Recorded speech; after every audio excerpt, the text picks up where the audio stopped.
Muito bem, nesse espaço está aqui Francisco Dornelles. Francisco Dornelles, muito prazer em tê-lo aqui, né? Nesse espaço que estamos criando aqui no programa, exatamente para valorizar a contabilidade, valorizar os profissionais da contabilidade. Qual é o tema de hoje? Nosso tema, Silvio, é as obrigações acessórias que os contadores estão obrigados por força de lei, que é tudo aquilo que é burocracia.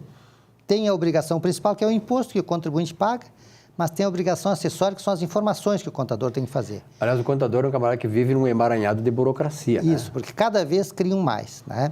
E o cliente, às vezes, não consegue perceber o quanto o contador trabalha, porque o contador acaba trabalhando para os órgãos públicos, prestando informações. E no dia 31 de janeiro, encerrou o prazo para mais uma dessas obrigações acessórias, que é uma declaração de ocorrência ou de não ocorrência de eventos de lavagem de dinheiro ou de financiamento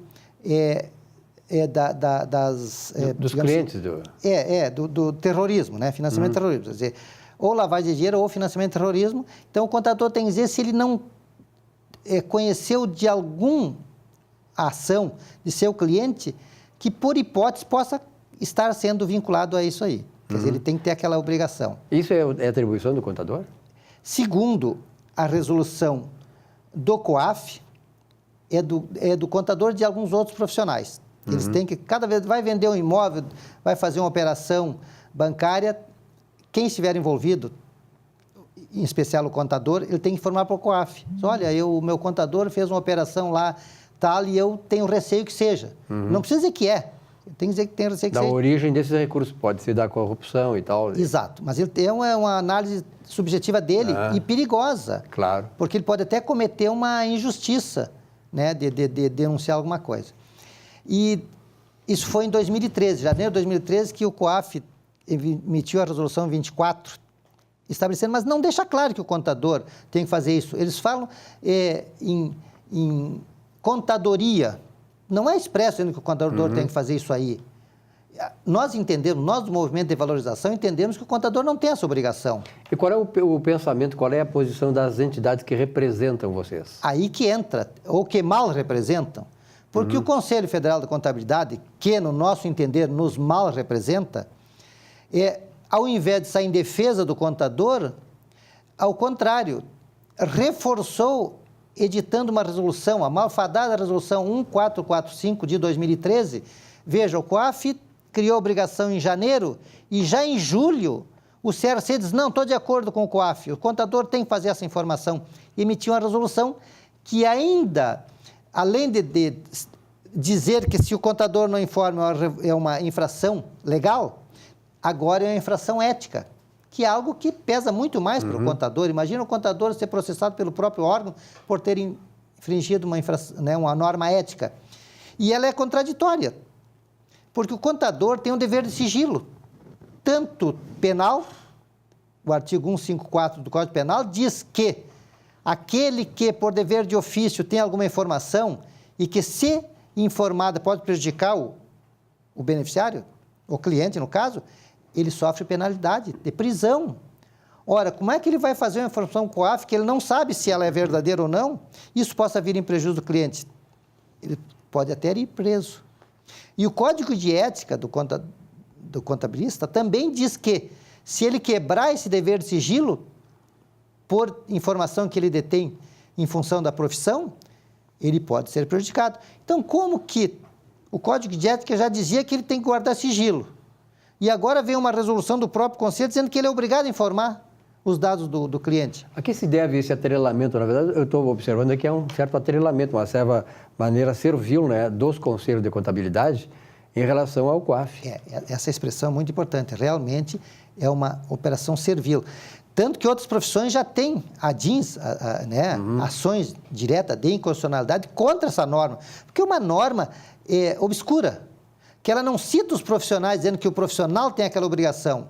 Ele referencia, no caso do contador, contadoria. Ora, contadoria muitas vezes é uma atividade, nem tem essa atividade, não tem como especificar. E o conselho, servilmente, falou assim, não, o contador já é contadoria, bota o contador. E daí criou aquela norma contra o contador. Contadoria, assim, parece muito abstrato. Muito abstrato, exatamente. Não diz na lei que o contador tem essa obrigação. Mas o conselho foi lá e jogou o contador às hienas, né? Para que ele... E todo ano o contador tem essa obrigação de dizer se teve ou não teve. Claro que o contador, via de regra, até onde eu sei, todos dão uma declaração negativa, diz, olha, eu não conheci nada, não sei de nada. Mas como é que ele vai dizer que viu alguma coisa? Como é que ele vai dizer se o cliente foi lá e pagou um imóvel com 100 mil reais? Como é que ele vai dizer que aquilo é suspeito? Né? Sabe-se lá a razão dele ter tido esse recurso. Então, como é que ele vai dizer que isso é suspeito? Não tem. E qual é o posicionamento de vocês, enquanto assim, contadores e tal, contabilistas, que veem que isso aí é uma coisa errada, que pode trazer prejuízo para a categoria, diante dos conselhos? O que nós estamos fazendo, primeiro, chamando nossos colegas a se unir a esse movimento de valorização da contabilidade para se opor a essas atitudes maléficas contra a categoria. E, paralelo a isso, nós temos ações já na Justiça Federal, através da PROCON, que é uma entidade co-irmã, né, desse movimento, né, que é um movimento que nós estamos criando para que os profissionais se agreguem.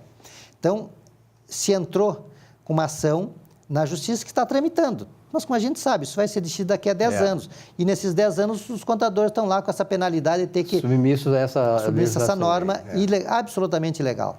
Tá bom, então o movimento prossegue cada vez mais célere. E cada vez nós aí chamando nossos colegas para que se junte a nós nessa luta em prol da valorização da contabilidade. Eu acho que pela primeira vez, né, pelo que eu observo, assim, o conhecimento que eu tenho na experiência com o pessoal da contabilidade aqui no Rio Grande do Sul, pela primeira vez o movimento se insurge contra certas coisas, não é contra pessoas, mas com a instituição, né, que não está realmente cumprindo com o seu dever como contador. Exato. A luta é pelo desamparo que está tendo o profissional da contabilidade e a própria profissão.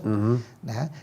Porque isso só traz desvalorização, porque hoje o contador está perdendo a sua essência quase, ou está com dificuldade de produzir a sua essência, que é uma orientação aos seus clientes e à sociedade, em prol de uma gama de obrigações acessórias, que é só preencher papel e dar informações, ajudar o fisco, que a gente até respeita. O próprio COAF é uma entidade que está sendo bem reconhecida.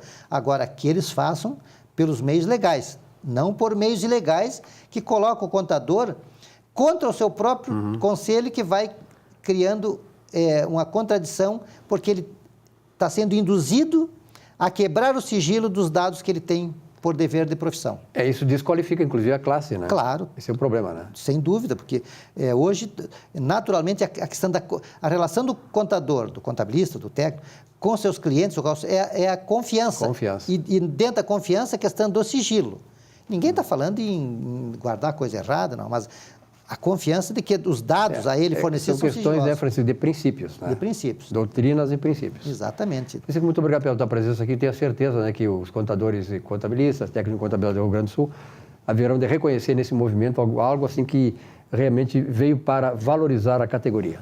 Agradecemos a oportunidade, Silvio. Um grande abraço. Obrigado. Nesse espaço aqui do movimento de valorização da contabilidade.